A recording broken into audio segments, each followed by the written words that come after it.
Virtual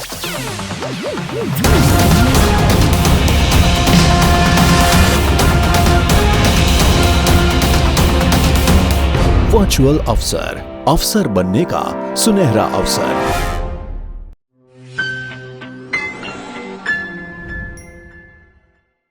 तो basic plate से related कुछ कॉन्सेप्ट देखने के बाद, प्लेट की हिस्ट्री देखने के बाद अब हम कुछ डिस्कशन कर रहे हैं उन पॉइंट्स के बारे में जो कि आप अगर इस थ्योरी को लिखते हैं तब आपको बताने होंगे। हिस्ट्री वाले जो पॉइंट्स हैं जो हमने डिस्कशन किए, हो सकता है कि प्री में आपको हेल्प कर जाए, प्री में पूछा जाए आपसे कि किसने क्या किया, लेकिन मेंस में जब आप लिखोगे तो आपके पास शब्द सीमा है, तो बहुत कुछ इन शब्दों की आपको ज़रूरत नहीं पड़ेगी। बस 1-2 नाम 3 नाम दे करके आप पासिंग रेफरेंस दे करके काम चला सकते हैं। आपको एक डेफिनेशन देनी पड़ेगी, लेकिन जो अभी हम पॉइंट्स बात करने वाले हैं इन पॉइंट्स को आपको बताना होगा। तो जो टॉपिक हम बात करने वाले हैं वो है, पहले हम बात करेंगे प्लेट टेक्टोनिक्स के जो पॉस्टुलेट्स हैं, अवधारणाएं हैं, कुछ जो अजम्पशंस हैं बेसिकली। इसके पहले वाले जो हमने पॉइंट पे बात किया था उसमें हमने देखा था कि प्लेट टेक्टोनिक एक थ्योरी है और उसमें कुछ ना कुछ अजम्पशन होंगे। किसी भी थ्योरी में कुछ अजम्पशंस होते हैं, जैसे कि वैगनर के सिद्धांत पे हम बात करेंगे तो वहाँ भी हम देखेंगे कि कुछ अजम्पशन है। तो यहाँ भी हमारे पास जो अजम्पशन है वो हम बात कर लेते हैं। तो सबसे पहला अजम्पशन है कि plates are the structural functional unit of plate tectonics. संरचनात्मक प्रक्रियात्मक अंग है, मतलब जो कुछ भी होना है प्लेट टेक्टोनिक्स में वो प्लेट्स से रिलेटेड ही है। जितनी प्रोसेसेस जो हमको समझाना है, ओशन का डेवलपमेंट बताना है, कॉन्टिनेंट का डेवलपमेंट बताना है, या फिर माउंटेन को बताना है, जो भी चीज़ होगा वो सब। तो plates are the structural functional unit of plate tectonics. फिर दूसरा इसमें अजम्पशन है कि all the geophysical processes are taking place along the plate margin। अब समझना ज़रूरी है कि प्लेट मार्जिन क्या है। सपोज कोई एक प्लेट है तो उसके जो किनारे वाले भाग हैं उनको हम कहेंगे प्लेट मार्जिन। तो जब भी कुछ होगा, प्लेट्स पे कुछ माउंटेन बनेगा, ट्रेंच बनेगा, तो प्लेट टेक्टोनिक्स के हिसाब से कहाँ पे होगा? प्लेट के किनारे पे होगा। 2 प्लेटें टकराएंगी तो कुछ टूट फूट होगा या कुछ नया निर्माण होगा, कहाँ पे होगा? प्लेट के किनारे पे होगा। What ever happens in plate tectonic that happens along the plate margin. तो सब कुछ प्लेट मार्जिन पे है। फिर तीसरी चीज़ की प्लेट्स जो ओशनिक भी हो सकती है, कॉन्टिनेंटल भी हो सकती है, पार्शली ओशनिक पार्शली कॉन्टिनेंटल, जो हमने प्लेट वाला जो कॉन्सेप्ट देखा था वो भी यही इंक्लूड करेंगे। फिर प्लेट की औसत मोटाई 100 किलोमीटर है। अब ओशनिक प्लेट और कॉन्टिनेंटल प्लेट की थिकनेस अलग अलग हो सकती है, क्योंकि ओशनिक क्रस्ट की थिकनेस 5 किलोमीटर तक, 7 किलोमीटर तक, इस रेंज में ज़्यादातर विद्वान बताते हैं, और अलग अलग स्थानों पर ओशनिक प्लेट की थिकनेस अलग हो सकती है। वैसे ही कॉन्टिनेंटल एरियाज़ में कॉन्टिनेंटल प्लेट की थिकनेस अलग अलग होती है। माउंटेन वाले भाग में जो क्रस्ट होता है उसका थिकनेस 70-80 किलोमीटर तक भी हो सकता है। तो क्रस्ट और सबसे ऊपरी मेंटल वाला जो सॉलिड हिस्सा है उसको मिला के हमारे प्लेट्स बनते हैं। तो प्लेट की मोटाई अलग अलग हो सकती है। तो इतने सारे बिंदुओं को न लेकर के विद्वानों ने कहा कि हम ये मान के चल देते हैं सिंप्लीफिकेशन करने के लिए कि प्लेटों की औसत मोटाई 100 किलोमीटर है। अजम्पशंस हैं ये, ठीक है। फ्यूचर में हो सकता है इनमें चेंजेस आएँ, ठीक है। तो फिलहाल लेकिन अजम्पशन मान के चला जाता है कि 100 किलोमीटर मोटाई है। फिर प्लेट्स को मूव करवाने वाले जो फोर्सेस हैं वो मेनली इंटरनल फोर्सेस हैं। आंतरिक जो बल हैं उनकी वजह से प्लेट में मूवमेंट होता है। पहले जब वैगनर का सिद्धांत था तो वैगनर के सिद्धांत में बाह्य बल जिम्मेदार थे। वैगनर ने कहा था कि वो जो आपके मून है और सन है उसका जो टाइडल फोर्स है, ज्वारीय बल है, that is mainly responsible for the plate movement. तो यहाँ पर हम उससे अलग इन्होंने क्रियाविधि बताई है, जो कन्वेक्शनल करंट थ्योरी बताया था होम्स ने, आर्थर होम्स ने, उसको इन्होंने रिस्पॉन्सिबल माना है। तो कहा है, अजम्पशन में कह दिया कि हमें नहीं पता, ठीक है। जब हम क्रिटिसिज्म की बात करेंगे तो उसमें ये भी कहेंगे कि कन्वेक्शन करंट थ्योरी में बहुत कुछ डिफिकल्टी है, still we don't know how plates move. तो ये इनके थ्योरिस्ट लोगों ने कहा है कि आप ये मान के चलिए कि कन्वेक्शन करंट मेनली इसको मूव करवा रही हैं, और अभी फ़िलहाल इसको हम लेके चलते हैं। बाद में कुछ नया निकलेगा तो हम उसको देखेंगे, क्योंकि आंतरिक भाग में हम बहुत कुछ जान नहीं सकते। तो फिलहाल जो हमारा नॉलेज है उसके हिसाब से वो लोग समझा रहे हैं। तो अजम्पशन है कि कन्वेक्शन करंट थ्योरी प्लेट्स को मूव करवाती हैं। फिर अजम्पशन ये भी है कि नई प्लेट कहाँ बन रही हैं? तो महासागरों के बीच वाले भाग में, जहाँ मध्य महासागरीय कटक हैं। अब द्वितीय विश्व युद्ध के दौरान जब जर्मनी ने सबमरीन्स का यूज़ किया तो सबसे पहली बार सी फ्लोर की स्प्रेडिंग की गई। अटलांटिक महासागर का जब पूरी मैपिंग की गई तो हमको पता चला कि महासागर के बीच वाले भाग में बीचों बीच में एक बहुत बड़े एस की आकृति में पहाड़ियाँ हैं, छोटे आकार की पहाड़ियाँ, लंबी पहाड़ियाँ, जिनको रिज कहा जाता है। ठीक, अगर आप भारत के भूगोल को पढ़ेंगे तब आप देखेंगे कि अरावली पर्वत को दिल्ली के आसपास के क्षेत्र में रिज कहा जाता है। तो लंबी पहाड़ी जिसकी की ऊंचाई कम हो उसको रिज कहा जाता है। ठीक है, तो ये मिड ओशनिक रिज मतलब समुद्र के बीच भाग में ये पहाड़ियाँ हैं। 2000 मीटर तक भी कहीं ऊंचाइयाँ हैं इनकी। चौड़ाई में भी एक रूपता नहीं है। लगभग बीच वाले भाग में जो अटलांटिक ओशन में लगभग 2500 किलोमीटर तक चौड़ाई भी है इनकी। ठीक, और सबसे लंबे जो पर्वत श्रृंखला अगर पृथ्वी पर कोई है तो मध्य महासागरीय कटक ही है। इनकी जानकारी द्वितीय विश्व युद्ध के बाद के दौर में हमको हुई, और ये अजम्पशन है हमारा कि जो नई अर्थ क्रस्ट है वो बन रही है मिड ओशनिक रिज पे, और अर्थ क्रस्ट डिस्ट्रॉय कहाँ पे हो रही है? ट्रेंचेस में। जहाँ जहाँ पर ट्रेंचेस हैं पृथ्वी पर उन जगहों पर कॉन्वर्जेंस हो रहा है और ट्रेंचेस में अर्थ क्रस्ट डिस्ट्रॉय हो रहा है। और जो प्रोसेस है प्लेट टेक्टोनिक्स का उसमें अर्थ क्रस्ट रिमेन्स कांस्टेंट, यानी कि जितनी मात्रा में नया अर्थ क्रस्ट बन रहा है मिड ओशनिक रिजेस पे उतनी ही मात्रा में ट्रेंचेस पे डिस्ट्रक्शन भी हो रहा है। आगे जब हम प्रोसेस की बात करेंगे तो वहाँ इस पॉइंट पे और अच्छे से क्लैरिटी आपको मिलेगी। फिर अजम्पशन की बात हम कर रहे हैं। अगला अजम्पशन ये भी है कि जो भी हमारा प्लेट टेक्टोनिक का प्रोसेस है उसमें 3 तरीके की प्लेट इंटरेक्शन हो रहे हैं। प्लेट्स एक दूसरे के पास आ सकते हैं, प्लेट एक दूसरे से दूर जा सकते हैं, और प्लेट एक दूसरे के परितः स्लाइड पास हो सकते हैं, जिनको हम क्रमशः कॉन्वर्जेंस अगर वो पास आए, डाइवर्जेंस अगर वो दूर जाएं, या फिर अगर वो एक दूसरे के परितः मूव करें तो उसको हम स्लाइडिंग पास्ट कहेंगे, ट्रांसफॉर्मेशन कहेंगे, या पैरेलल प्लेट मूवमेंट कहेंगे। तो 3 तरीके के प्लेट मूवमेंट इसमें पॉसिबल हैं। ये अजम्पशन है। तो इतने अजम्पशन के बाद में अब हम इसी में डिस्कशन में अपना अगला पॉइंट पे बात करते हैं, जो कि है प्लेट्स कोई मूवमेंट के लिए रिस्पॉन्सिबल फोर्स। क्या ऐसे कारण हैं, क्या ऐसे कारक हैं जो प्लेटों को मूव करवाते हैं? तो अगर हम ऐसे कारकों पे बात करें जो प्लेट मूवमेंट के लिए रिस्पॉन्सिबल हैं, तो उनके लिए रिस्पॉन्सिबल जो सबसे इंपॉर्टेंट कारक जिसको प्लेट टेक्टोनिक में माना है वो है कन्वेक्शनल करेंट्स। ओके, सबसे पहला कारक है कन्वेक्शनल करंट। इसके बाद जो दूसरा मेजर इंपॉर्टेंट इशू प्रोसेस जो रिस्पॉन्सिबल है उसको स्लैब पुश एंड पुल कहा जाता है। ठीक, तीसरी एक और थ्योरी इवॉल्व हो रही है, प्रोसेस ऑफ इवोल्यूशन में है, और 2015 पे जीएस में यूपीएससी ने इस पे सवाल पूछा था, वो था मेंटल प्लूम। ठीक है, तो मेंटल प्लूम भी कन्वेक्शनल करंट से मिलती जुलती ही कुछ प्रक्रिया है। ठीक, तो कुछ लोगों का मानना है कि मेंटल प्लूम वाली प्रक्रिया भी रिस्पॉन्सिबल है, हो सकती है प्लेट मूवमेंट के लिए। तो इस प्रकार से हमने देखा 3 मुख्य क्रियाविधि हैं जो कि प्लेट मूवमेंट के लिए रिस्पॉन्सिबल हैं। फिर इसके साथ ही छोटे मोटे और कारक जो कि वैगनर की थ्योरी से आए हैं, जैसे कि आपका फ्लोटेशन। ओके, फ्लोटेशन के जो प्रिंसिपल्स हैं वो कुछ हद तक इफेक्ट कर सकता है। फिर प्लेट के जो रोटेशन है उन रोटेशन में अर्थ का अपने एक्सिस पर रोटेशन भी इफेक्ट कर सकता है। ठीक, तो इतने मेजर जो पॉइंट्स हैं जिनको कि आपको समझना होगा, तब आप समझ पाएंगे कि प्लेट कैसे मूव कर रहे हैं। आइए देखते हैं एक एक से कि प्लेट्स कैसे मूव करते हैं। तो सबसे पहला कारक जो इसके लिए जिम्मेदार है वो है कन्वेक्शनल करंट। अब सवाल ये है कि कन्वेक्शनल करंट बनते कैसे हैं। कन्वेक्शन को अगर समझें, विज्ञान में आपने पढ़ा होगा, कन्वेक्शन एक प्रोसेस है जिससे एनर्जी ट्रांसफर होती है। 3 तरीके के प्रोसेस से एनर्जी ट्रांसफर होती है, कंडक्शन, कन्वेक्शन, रेडिएशन। तो इसमें से कौन सा प्रोसेस हमको बात करना है? कन्वेक्शन। कन्वेक्शन का प्रोसेस लिक्विड में एनर्जी ट्रांसफर के लिए रिस्पॉन्सिबल होता है। ठीक है, जब कभी टेम्परेचर डिफरेंस होता है, एनर्जी का डिफरेंस होता है, तब कन्वेक्शन का प्रोसेस काम करता है। कंडक्शन का प्रोसेस सॉलिड में यूज होता है। सॉलिड में जो हीट ट्रांसफर है वो कंडक्शन के माध्यम से होता है। लिक्विड में, एटमॉस्फेयर में energy transfer mainly takes place with the help of conduction. और रेडिएशन का जो प्रोसेस है, radiation from sun, whatever energy is coming to earth, that is coming by the process of radiation, जिसमें बिना किसी contact के energy transfer हो सकती है। तो कन्वेक्शन के प्रोसेस को अगर हम देखें कि पानी जब उबलता है तो आप देखते हैं उसमें बुलबुले आ रहे हैं, नीचे से बुलबुले आ रहे हैं। तो कन्वेक्शन के प्रोसेस में एनर्जी का भी ट्रांसफ़र होता है और मैटर का भी ट्रांसफ़र होता है, यानी कि पानी गर्म होने के बाद उसके जो बुलबुलों के माध्यम से एनर्जी ऊपर आ रही है और मैटर भी ऊपर आ रहा है। तो इसी प्रकार की व्यवस्था अर्थ के आंतरिक भाग में काम कर रही है। काम करने के पीछे मेन रिस्पॉन्सिबल फैक्टर क्या है?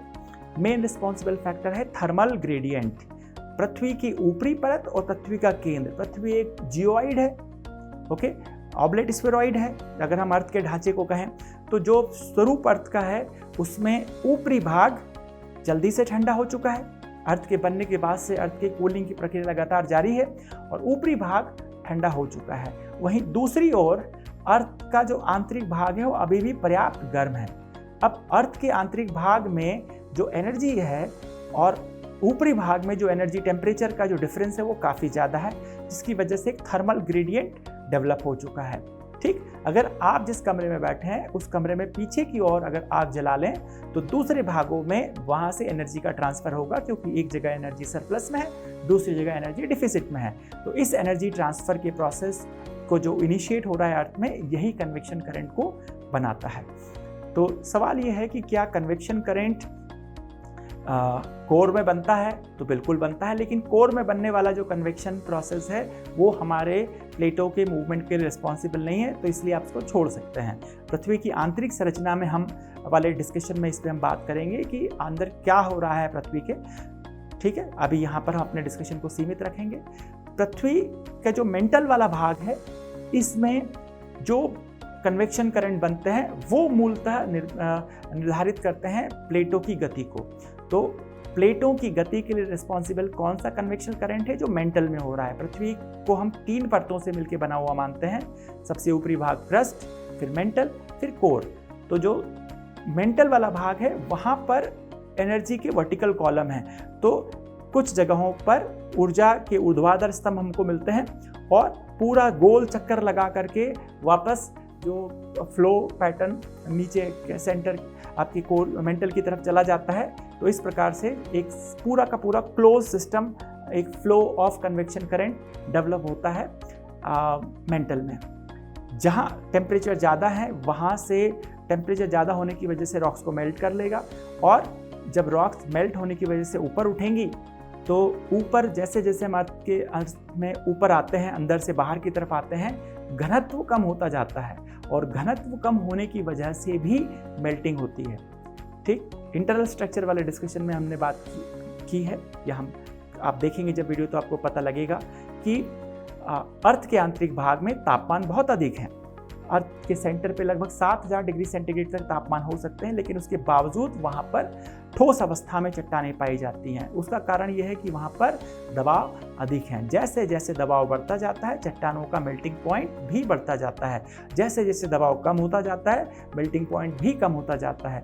तो अगर पृथ्वी के आंतरिक भाग से मोल्टन मटीरियल ऊपर की तरफ आ रहा है तो वो अधिक दबाव से कम दबाव की ओर आ रहा है, इसलिए क्रमशः उसका पिघलने की मात्रा बढ़ती जाएगी। तो ये जब मटेरियल ऊपर की तरफ आ रहा है और जब ये पिघलेगा और धीरे धीरे करके जब ये प्लेट के नीचे पहुंचेगा, प्लेट की मोटाई 100 किलोमीटर है, जब प्लेट के नीचे जो 100 किलोमीटर मोटी प्लेट के नीचे जब ये कन्वेक्शन करंट पहुंचेगा, एक vertical column of rising magma जब पहुंचेगा, ऊर्ध्वाधर स्तंभ पहुंचेगा, तो पहुंचने के बाद ये मान लो प्लेट है, नीचे से मैग्मा आया तो ये आधा इधर और आधा इधर, 100 किलोमीटर मोटी प्लेट को तोड़ करके मैग्मा ऊपर नहीं निकल सकता। तो जो प्लेट है उसमें नीचे ही आधा इधर और आधा इधर 2 दिशाओं में मैग्मा की गति होगी। ठीक, और जब ये दूर जाएगा तो धीरे धीरे धीरे धीरे क्रमशः ठंडा होता जाएगा, और जिस स्थान पर ये पर्याप्त ठंडा हो जाए वहाँ पर ठंडा होने के बाद जो मटेरियल है उसके परमाणु हैं उनकी वाइब्रेशंस कम हो जाती हैं, वो ठंडा होकर चीज़ें नीचे बैठती हैं, तो नीचे बैठने लगेगा। तो इस प्रकार से जो मोल्टन मटेरियल ऊपर की तरफ आ रहा था अपनी एनर्जी प्लेट को ट्रांसफर करके धीरे धीरे ठंडा होके वो सब नीचे की तरफ बैठ जाएगा। तो इस प्रकार से कन्वेक्शन करंट मेंटल में बनते हैं, और ये मेंटल में जो बनने वाले कन्वेक्शन करंट हैं यही प्लेट्स को ड्राइव करते हैं। देखिए कैसे ड्राइव करते हैं, 2 तरीके से हम देखेंगे। मान लो कोई एक प्लेट है, इसके नीचे एक लगातार सिंगल प्लेट है, इसके नीचे मेंटल से कन्वेक्शन करंट आया तो ये 2 भागों में विभक्त हो जाएगा, और 100 किलोमीटर मोटी प्लेट के नीचे जब ये नीचे से गर्म मेंटल प्लूम आएगा, ये जो मैग्मा का कन्वेक्शन करंट आएगा, तो तापमान अधिक होने के कारण उसको पिघलाएगा निचले वाले भाग में। इस वजह से लंबे समय में धीरे धीरे धीरे जो ये प्लेट है ये इसकी थिकनेस कम होती जाएगी।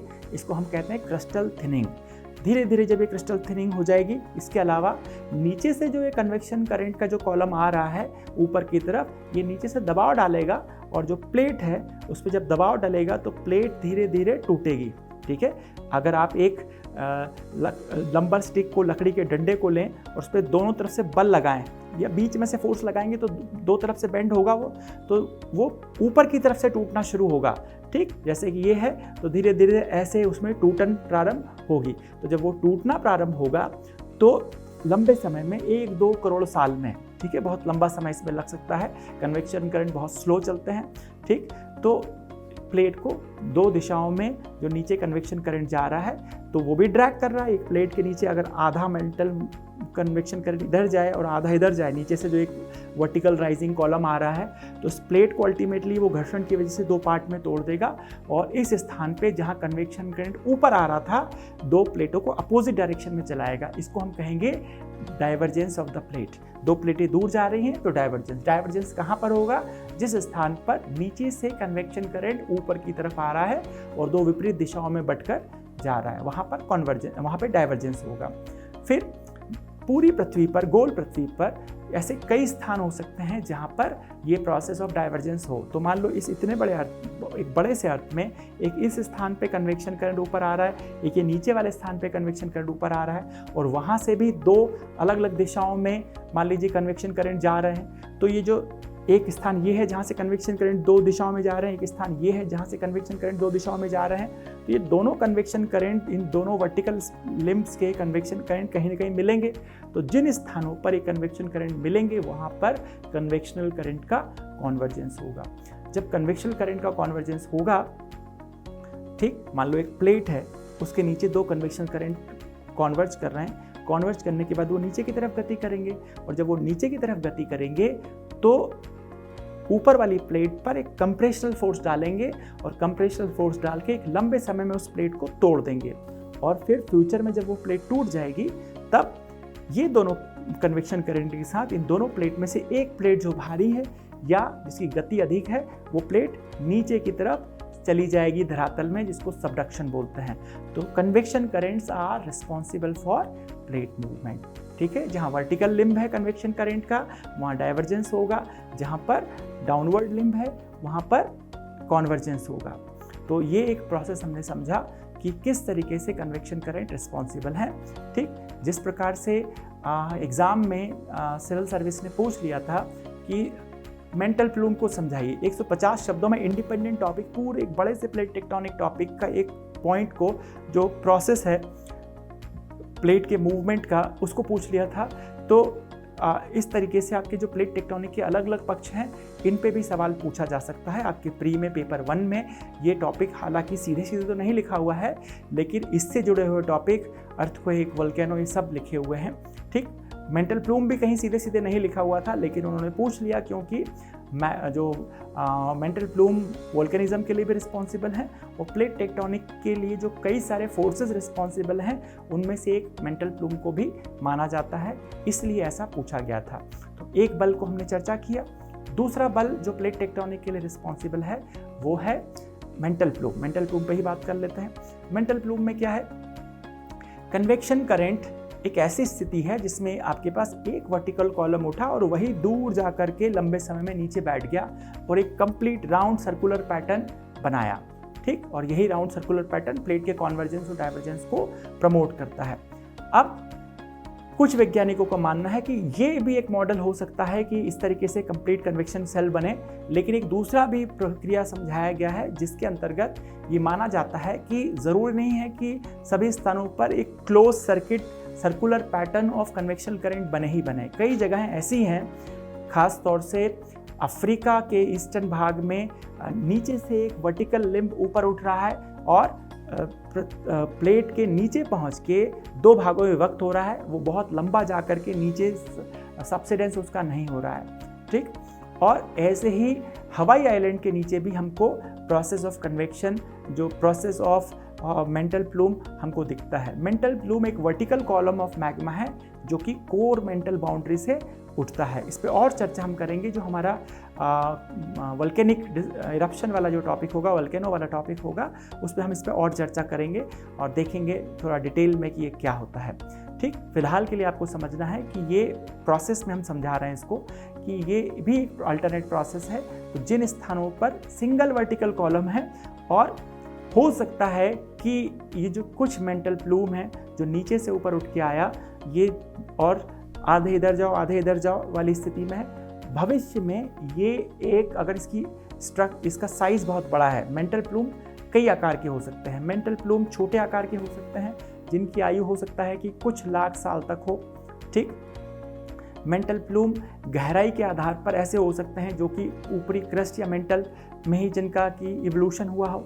ठीक, और मेंटल प्लूम ऐसे भी हो सकते हैं जो बहुत विशाल आकार के होते हैं। विशाल आकार के मतलब उनकी चौड़ाई काफ़ी ज़्यादा हो और उनकी एनर्जी का लेवल बहुत ज़्यादा हो, तो बहुत लंबे समय तक हो सकता है कि 100 करोड़ साल तक भी वो चल सकें। ठीक, 5 से 6 करोड़ साल on an average core mantle boundary से मोल्टन मटेरियल को पृथ्वी की जो भूपर्पट जो आपकी प्लेट है उसके नीचे तक, मतलब 100 किलोमीटर की गहराई तक आने में लगता है ऑन एन एवरेज।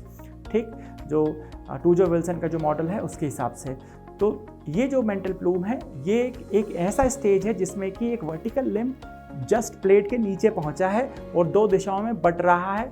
हो सकता है कि फ्यूचर में यही आगे बढ़ते बढ़ते बढ़ते बढ़ते पूरा कन्वेक्शन साइकिल कंप्लीट करके कन्वेक्शन सेल भी बना सकता है, ये भी माना जाता है। और हो सकता है कि वो बीच में ही समाप्त हो जाए। अगर उसकी आयु कम है, उसमें ऊर्जा कम है, तो वो हो सकता है कि नीचे से ऊपर आया, 2 विपरीत दिशाओं में चल रहा है, थोड़ा बहुत वोल्केनिक एक्टिविटी करेगा और फिनिश हो जाएगा। ठीक, तो हवाई आइलैंड पे इस तरीके से हमको एक पूरा वोल्केनो का ट्रेल दिखता है, पूरा चेन दिखता है, उसके लिए हम इस कॉन्सेप्ट को यूज़ करते हैं। तो और हम देखेंगे वोल्केनो वाले टॉपिक में इसको इमेजेस के साथ में इस पर हम डिस्कशन करेंगे। फिलहाल के लिए बस इतना समझें कि ये भी एक अल्टरनेट मॉडल है, क्योंकि जब आप पूरे थ्योरी पे बात कर रहे हैं तो आप उसमें हर एक चीज़ में आप बहुत डिटेल में नहीं जा सकते। हम वोल्केनो वाले टॉपिक में इस पर बात करेंगे। फिर तीसरा जो इसमें इशू है वो है slab push, ridge push and slab pull. ये भी एक पर्सपेक्टिव है जो कि प्लेट के मूवमेंट को अफेक्ट करता है। अब इसमें क्या है, जिन स्थानों पर कन्वेक्शन करंट के अपवर्ड लिम्ब होते हैं, जहाँ पर कन्वेक्शन करंट ऊपर की तरफ आते हैं, ऊपर की तरफ आएंगे तो प्लेट को ऊंचा उठा देंगे। जब टूट जाएगा प्लेट, ये मान लो एक सिंगल प्लेट है, सिंगल प्लेट के नीचे से कन्वेक्शन करंट आया और इस प्लेट को लंबे समय में उसने तोड़ दिया। तोड़ देने के बाद आधा इधर और आधा इधर प्लेट 2 डायरेक्शन में मूव करने लगेगा। जब टूट जाएगा तब, जब वो मूव कर रहा है उस दौरान उससे पहले के क्रम में जब वो टूट चुका है, नीचे से जो वर्टिकल लिम्ब है कन्वेक्शन करंट का, ये दोनों प्लेट के टुकड़ों को थोड़ा ऊंचा उठा देगा। ठीक, तो जिन स्थानों पर अपवर्ड लिम्ब है वहाँ पर प्लेटें थोड़ी सी तन जाएंगी, और जिन स्थानों पर डाउनवर्ड लिम्ब है कन्वेक्शन करंट के, मतलब जहाँ पर नीचे की तरफ जा रहा है, वहाँ पर घर्षण की वजह से जो कन्वेक्शन करंट है वो प्लेट को नीचे की तरफ खींचेगा। और चूँकि जो कन्वेक्शन करंट जब जिस स्थान से ऊपर उठा था, जब ऊपर उठ रहा था तब तो गर्म था, लेकिन जब वो नीचे बैठ रहा है तब तक ठंडा हो चुका है। ठंडा हो चुका है तो उसकी पदार्थ की डेंसिटी बढ़ चुकी है। अगर डेंसिटी बढ़ चुकी है तो हैवी हो गया है, तो अपने आप वो नीचे की तरफ बैठेगा। और पृथ्वी में अगर हम देखें गुरुत्वाकर्षण को, तो पृथ्वी के केंद्र से जब किसी स्थान की दूरी ज़्यादा होती है तो गुरुत्वाकर्षण बल वहाँ कम लगता है, लेकिन अगर किसी स्थान की दूरी पृथ्वी के केंद्र से निकट है तो वहाँ अधिक गुरुत्वाकर्षण बल लगता है। इसको आप ऐसे समझ सकते हैं कि ध्रुवों पर गुरुत्वाकर्षण बल की मात्रा ज़्यादा होती है, क्योंकि ध्रुवीय त्रिज्या पृथ्वी की या रेडियस पृथ्वी की जो त्रिज्या है वो थोड़ी सी कम है बनिस्बत के इक्वेटर।